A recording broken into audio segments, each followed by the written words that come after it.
Você acredita que o tempo do sincretismo acabou? Que esse negócio de associar orixá com santo católico já era, já foi o tempo? Você acredita que umbanda boa é aquela que cultua orixá na raiz?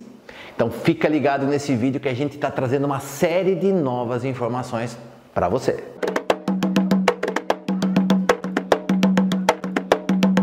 Um salve com muita alegria, família Umbanda Boa! Como é gostoso estar aqui no sábado. Olha, esse momento, nesse começo do vídeo, eu explodo, eu transfiro toda a minha energia, toda a minha bênção, todo o meu desejo de que a sua vida seja iluminada e fortalecida com toda a força que eu tenho no meu coração. Eu peço sim a todos os orixás e guias que abençoem você, porque é isso que a gente faz numa família como é a família Umbanda Boa. Todas as pessoas, por mais que discutam, por mais que discordem, todos sempre querem o bem um do outro. É assim que eu me sinto. Se você quer da família, você já sabe. Deixa agora o like. Deixa agora o like, isso fortalece demais o nosso canal. Você sabe que o vídeo foi bom, você sabe que foi um vídeo que também deu trabalho para fazer. E eu estou contando com a sua consideração aí para você deixar o like pra gente, ok? E pessoal, se vocês estão prestando atenção, se vocês estão ligados aqui no canal Umbanda Boa, vocês vão perceber, ou perceberam, que aconteceram várias modificações. E essas mudanças, essas transformações não foram só com a cara do canal, com a capa dos vídeos. Principalmente, ela aconteceu no conteúdo desses vídeos. O que eu não contei para você foi o motivo pelo qual nós tomamos essa decisão. E toda essa mudança começa quando? Começa com o primeiro vídeo do ano, o vídeo Embranquecimento da Umbanda. É o primeiro vídeo desse ano, gente. Procure esse vídeo ficou muito interessante. Foram respostas a uma crítica de uma matéria da BBC, que entrevistou algumas pessoas no Brasil, que falaram que Zélio não seria o fundador da Umbanda. Isso na realidade me indignou, gente, me indignou a tal nível que eu senti necessidade de procurar novas e mais profundas informações sobre a história e a origem da nossa religião e de tudo que já aconteceu, de religiões de origem afro-indígena e toda essa mistura e sincretismo que aconteceu. Eu fui buscar isso para trazer esses novos vídeos para você. E uma coisa que é muito evidente nos dias de hoje, que a gente encontra até com certa constância, são as pessoas que renegam o sincretismo religioso, que não concordam mais com essa história de associar orixá com santo católico. Essas pessoas defendem que nós devemos cultuar os orixás na sua essência, sem nenhuma mistura, exatamente como era feito antigamente na África. Essas pessoas são conhecidas como puristas. Por que purista? Porque eles anseiam por uma umbanda mais pura. E pessoal, sempre quero deixar isso muito claro, esse é um canal democrático, você não precisa concordar comigo e eu não preciso concordar com você, mas todos nós temos que concordar que todas as opiniões devem ser respeitadas.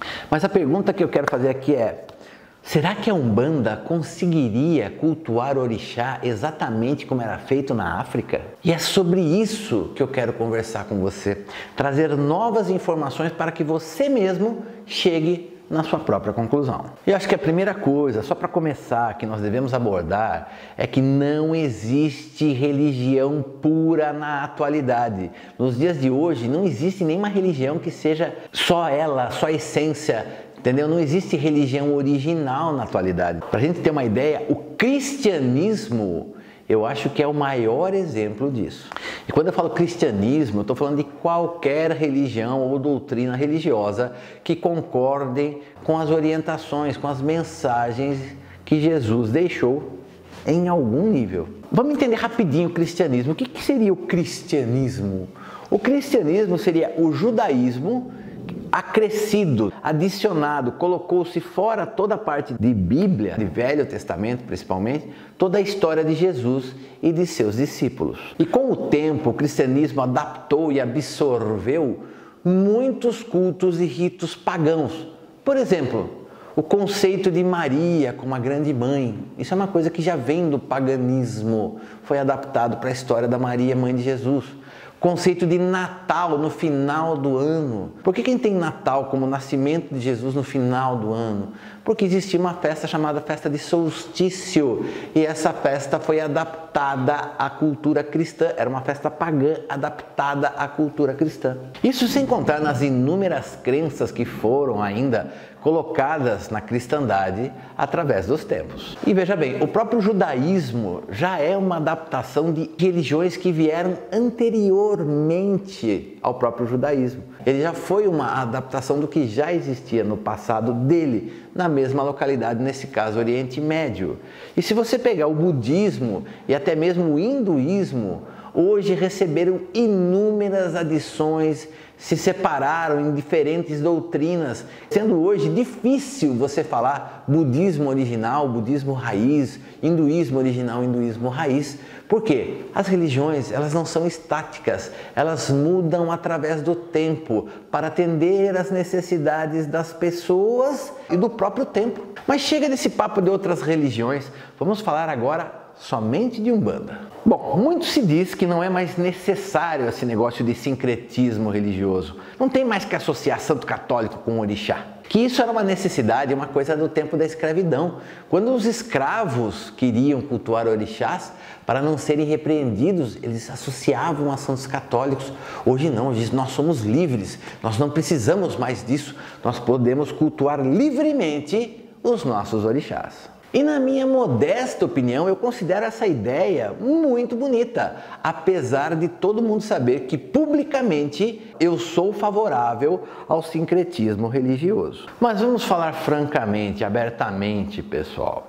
Nem mesmo o candomblé queto, que tem como raiz a religião iorubá, ou seja, ele bebe direto da fonte, vamos dizer assim, ele não pratica, ele não cultua os orixás exatamente como eram feitos na África antigamente. E olha, pessoal, você não precisa acreditar em mim. Se você discorda, acha que é uma bobagem que eu estou falando, visita o Templo Odudua do Baba King em Mongaguá, aqui no estado de São Paulo. O Baba King, ele é nigeriano e ele se formou sacerdote de culto nigeriano, ou seja, desse culto iorubá, antes de vir ao Brasil. E o que ele faz lá é o rito iorubá na sua essência.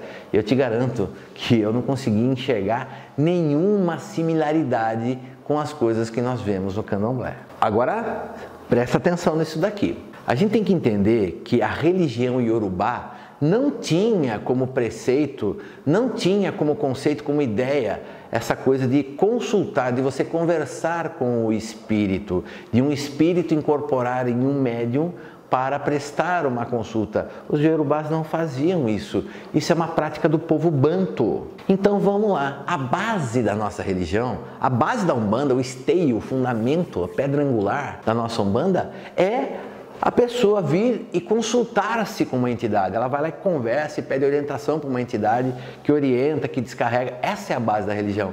Claro, os orixás têm uma importância muito grande, mas a base da religião é a consulta com as entidades.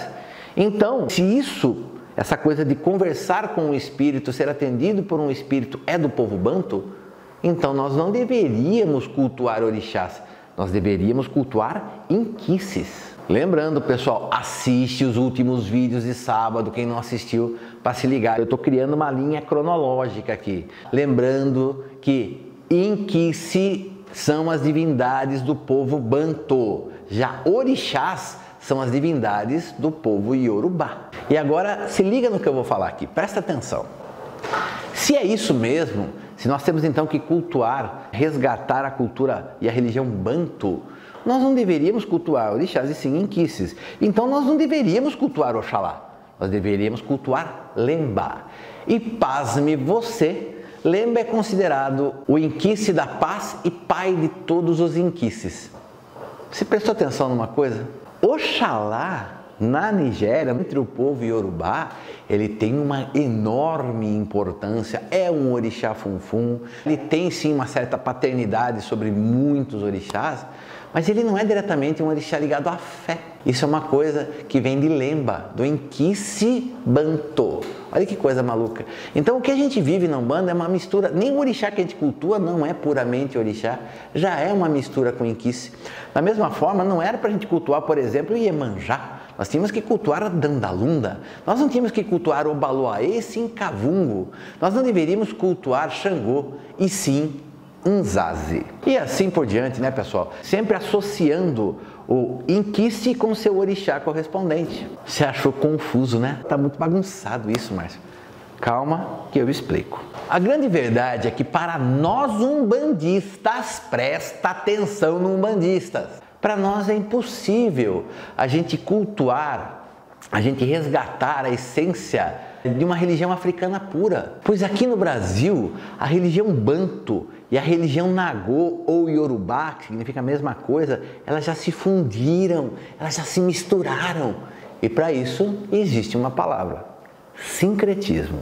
E é verdade, gente, na Umbanda, os nossos orixás já sofreram sincretismo com os inquices bantos, e esse culto Nagô e Yorubá também foi adicionado essa coisa da consulta com o espírito. Então os ritos se misturaram, não vão se separar, já se sincretizaram, já aconteceu esse sincretismo. E daí muitos aí, pessoas que vão protestar, vão falar assim, não, então nós devíamos fazer que nem era no Calundu, que muita gente acredita que Calundu seria a Umbanda de antigamente. E vamos lá, né, pessoal? O que é Calundu? Que, ó, esse aqui já também é tema de próximos vídeos. Calundu é uma religião que nós temos informações históricas dessa religião no Brasil desde o século XVII, desde 1630 a 1640. Era uma religião de origem banto, mas já misturava em si todo o rito indígena brasileiro e também o catolicismo. Aí você fala assim, mas Márcio, peraí, então é Umbanda. Se olha, pegou o rito africano, misturou com o indígena e com o catolicismo, então já é Umbanda. Calma, gente, não era. Aqui você percebeu apenas as similaridades, as diferenças são muito grandes. É claro que não dá para trazer todos os detalhes do Calundu, mas vamos lá. O Calundu basicamente era praticado por uma única pessoa, que ela exercia o papel de sacerdote e médium, tudo ao mesmo tempo. E ela poderia ser ali auxiliada por uma, duas ou três pessoas. Normalmente era uma pessoa que já foi escravo e havia sido alforriado, ou era escrava e foi alforriada. E que normalmente os seus ajudantes já eram escravos ou eram pessoas queridas.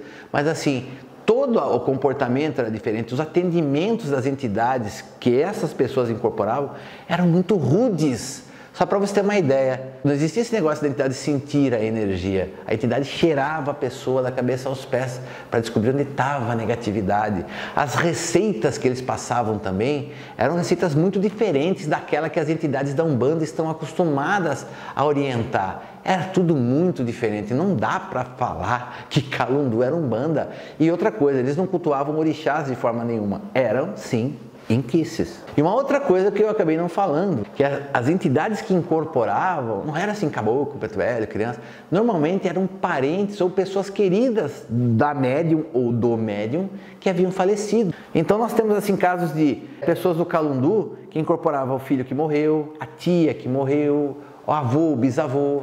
Entendeu? Então era esse tipo de entidade que incorporava, não existia incorporação dos arquétipos de linhas de trabalho como a gente tem na Umbanda, era muito diferente. Então nós podemos até dizer que o Calundu é uma religião ancestral da Umbanda, mas não podemos dizer que era Umbanda. E outra coisa, se você está procurando uma religião raiz, essencial africana, o Calundu já estava contaminado tanto pela religião católica quanto pelos ritos indígenas. E nesse ponto do vídeo muitos ainda dirão, certo mesmo era fazer como se fazia lá no Reino do Congo, lá em Angola de antigamente. E se você está assistindo, está ligado no nosso canal, e se você assistiu o vídeo Exu, de Orixá a entidade, você já tem uma informação importantíssima. Você já sabe que esse sincretismo católico, essa mistura da religião católica com a religião banto, já aconteceu antes do descobrimento do Brasil. Então, quando os bantos escravizados chegavam aqui em nossas terras, eles já carregavam consigo esse sincretismo, essa mistura com o catolicismo. E você sabia de tudo isso? Você concorda comigo? Se concorda, deixa aqui nos comentários. Se você não sabia ou sabia, coloca aqui seu comentário extremamente importante para que o canal continue crescendo. E se eu esqueci de alguma coisa, ou se você não concorda comigo, coloca aqui também. Tudo que vocês comentam ajuda a gente a continuar fazendo desse canal um canal cada vez melhor para toda a família Umbanda de Boa. E a gente só agradece. E é assim que acontece, as culturas se misturam, a sociedade evolui, as religiões se fundem, gerando novos cultos e crenças que vão gerar novas religiões. E isso, pessoal, não é uma coisa de agora, não é por causa da velocidade de informação, não é porque nós estamos no século XXI, isso acontece desde que o mundo é mundo. E eu sei, pessoal, que nós temos uma ideia de que tudo que é o antigo é melhor. O tempo do meu avô, do meu bisavô era melhor, na década de 30, 40 do século passado era melhor. Eu vou falar a verdade para você, eu já pensei assim, hoje eu não acredito mais nisso. As coisas não eram melhores, elas eram diferentes.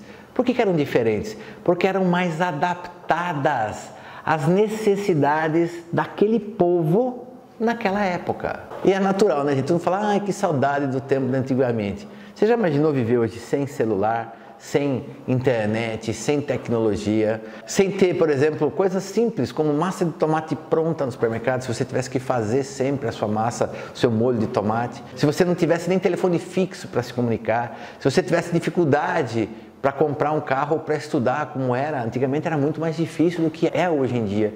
Então, assim, nós temos uma coisa que é natural, o ser humano pensar que o passado é melhor, mas não. O mundo de hoje, ele tem o mesmo nível de dificuldade, claro, com algumas diferenças, pegando algumas variáveis que não se encaixam nisso, mas ele tem mais ou menos o mesmo perfil do perfil de antigamente. Vamos pegar aqui o caso do Brasil. O Brasil, antes do descobrimento, os nossos índios, os índios brasileiros, os primeiros donos da terra, eles já possuíam a sua manifestação religiosa. E é muito interessante saber que após o descobrimento, quando o português começa a ter contato com o indígena, logo em seguida já se inicia a primeira religião sincrética do Brasil, que era a santidade. O que era a santidade? Santidade era uma religião que misturava o culto indígena com catolicismo. Ainda não existia influência negra nessa religião. E após a santidade, aí sim aparece a primeira religião de origem afro-indígena, eu posso colocar até europeia, porque tinha assim uma pitada de catolicismo, que é o Toré. O Toré, ele era mais indígena, e depois do Toré chega o Calundu. O Calundu ele já tem uma carga de religião banto maior. Ele tem todo esse culto indígena, essa coisa católica, mas ele tem uma prática banto muito mais forte, uma prática africana mais forte. Em seguida foram aparecendo as seguintes religiões: Catimbó Jurema, Candomblé de Angola, Candomblé de Caboclos, a Cabula, Candomblé Queto, Candomblé Jeje, o Espiritismo de Allan Kardec agora, as macumbas cariocas, para só então chegarmos à nossa Umbanda. E a Umbanda, gente, ela contém um pouco de todas essas religiões. Você pode chamar de sincretismo ou hibridismo, mas a grande verdade é que nós somos uma mistura de todas essas culturas e práticas religiosas, sendo que muitas já haviam se misturado entre si através do tempo. Nosso culto simboliza uma grande diversidade religiosa, exatamente como a sociedade e a cultura do nosso país, o Brasil. E agora nós conseguimos entender por que tanta gente fala que a Umbanda é uma religião genuinamente brasileira. Não é porque ela foi fundada no Brasil, não, senhor. É porque é a religião que mais mostra a cara do nosso povo, que tem o jeito da nossa gente. É a religião que mais demonstra a nossa fé. E depois de apenas 120 e poucos anos, a Umbanda continua mudando, a gente não pratica mais a Umbanda que foi trazida na sua origem, na sua raiz. A Umbanda muda e muda o tempo todo, parte por descobertas e revelações que a gente faz estudando bastante, outras porque a Umbanda precisa se adaptar às novas necessidades do tempo atual. E é por isso que nós devemos conferir o papel de fundadores ou anunciadores da nossa religião de Umbanda ao Caboclo das Sete Encruzilhadas e a Zélio de Moraes, porque eles foram, respectivamente, o espírito e o aparelho que foram escolhidos para revelar esta nova etapa de religião aqui nas terras brasileiras. Foi assim, a Umbanda é só mais uma etapa da religião que o nosso Brasil desenvolveu. Ela está amadurecendo, ela passou por muitas religiões. Eu poderia dizer até que a Umbanda é o amadurecimento de todas essas religiões anteriores. E pessoal, reforço, a Umbanda que praticamos agora, no século XXI, ela tem pouco, muito pouco aliás, da religião praticada por Zélio de Moraes e o Caboclo das Sete Encruzilhadas, quando a Umbanda foi fundada em 1908. Por quê? Porque a Umbanda está em constante evolução e transformação para se adaptar às necessidades do tempo e das pessoas que vivem hoje em dia. Então entenda, gente, não dá para praticar Umbanda pura, porque a nossa religião pode ser tudo, ela pode ter até uma pureza de ideais, ela pode ter uma pureza de sentimentos, mas pureza ritual, ritualística, ela não tem, porque ela já é por si só uma mistura. Como todas as religiões que eu citei também são misturas, foram se misturando, se amalgamando umas nas outras. Para fechar, né, gente, não tem Umbanda pura, mas dá sim para praticar a nossa religião, essa nossa maravilhosa Umbanda, com toda a pureza do nosso coração. E pessoal, nós sempre dizemos aqui, conhecimento liberta e o conhecimento transforma. E é por isso que nós, além de ter esse trabalho aqui no YouTube, nós temos o Instituto Cultural Pietà, que é a empresa que realmente administra o Umbanda de Boa EAD, porque nós adoramos aprender e transmitir conhecimento. E é por isso que eu venho fazer o convite para você se matricular no curso Umbanda de Boa de Teologia da Umbanda, o melhor curso de teologia da internet, gente, com todo o respeito que você merece. E eu só tenho uma coisa para te pedir, me dê a honra de ser o seu professor. E galera, se você gosta de conteúdo de Umbanda, orixás, guias, história da religião, sobre espiritualidade em geral, clica no inscrever-se, clica no sininho, ativa o sininho para receber sempre as notificações de novos vídeos. Aqui no YouTube, por semana, são sempre 4 vídeos inéditos. Sabe o que eu quero? Eu quero que você fique de boa. Salve meu pai Oxalá, independente de ser um orixá ou inquissilemba, o culto, a ideia é prestigiar a vós, meu pai Oxalá, como o grande pai de todas as divindades da Umbanda, como o Senhor responsável pela paz e pela fé. E nesse momento, meu pai, como o Senhor trabalha com a fé e também dirige tudo aquilo que se refere às religiões, eu peço, meu pai, que você traga a paz entre todas as pessoas no plano terreno, de forma que as opiniões que se divergem umas das outras, que elas possam sim e devam existir, meu Pai, mas que o respeito ao culto de cada um, ao entendimento de cada um da sua própria religião seja preservado, meu Pai, que nós todos possamos entender que são muitos os caminhos que levam ao Deus Olorum e que a Umbanda é apenas um desses caminhos e que mesmo a Umbanda existem diversas estradas que nos conduzem à evolução espiritual.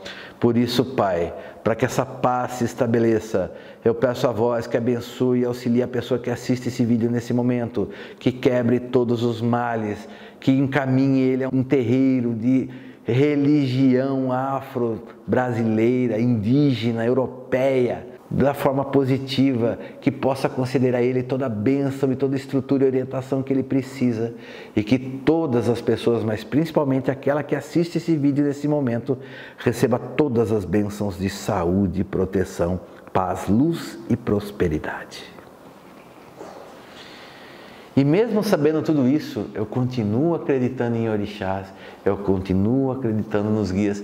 Isso não ofende, não diferencia, não muda a minha forma de cultuar a nossa linda religião de Umbanda. Que Oxalá abençoe a todos e até a próxima.